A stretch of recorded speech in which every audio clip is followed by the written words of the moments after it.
1998, c'était quand même une année assez dingue pour le jeu vidéo. Half-Life, Resident Evil 2, Banjo et Kazooie, StarCraft... Titanic. Quoi? Ils ont fait un jeu, Titanic? Ouais, un jeu cool même.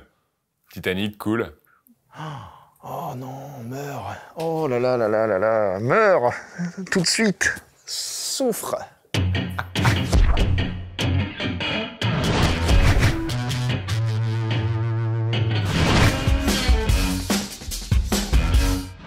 On se souvient tous évidemment du film Titanic de James Cameron qui, si mes souvenirs sont bons, a plutôt pas mal flotté en salle. Ouais, mais il y avait de la place pour deux sur cette planche. Ouais. God Almighty.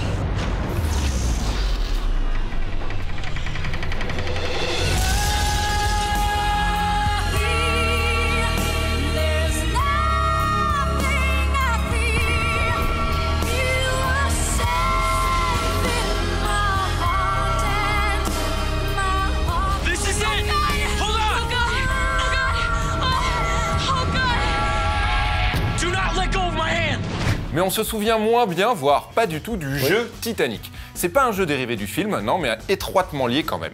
Tout commence dans l'esprit du producteur Andrew Nelson lorsqu'il lit, dans un avion pour New York, que le Titanic a coulé en 2 heures et 20 minutes. Et là, il a l'idée de créer un jeu d'aventure qui serait en fait une course contre la montre. Le jeu Titanic, une aventure hors du temps, sort donc sur PC en octobre 1996.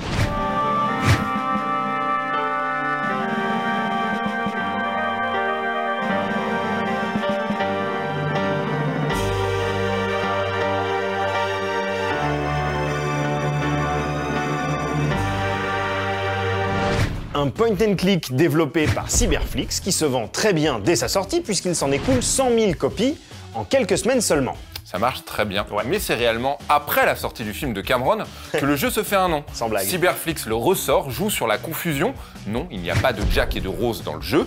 Et le jeu devient l'une des meilleures ventes de l'année 98. 436 000 ventes aux États-Unis cette année-là, c'est beaucoup.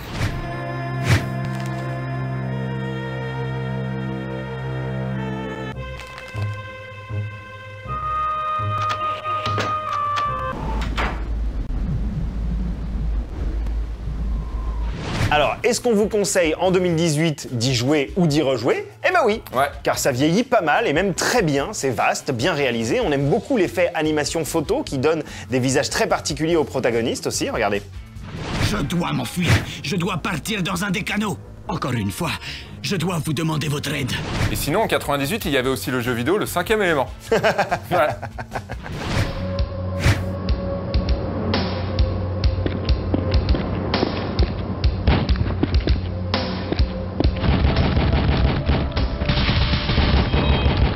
Mais c'était du caca. C'était nul à chier.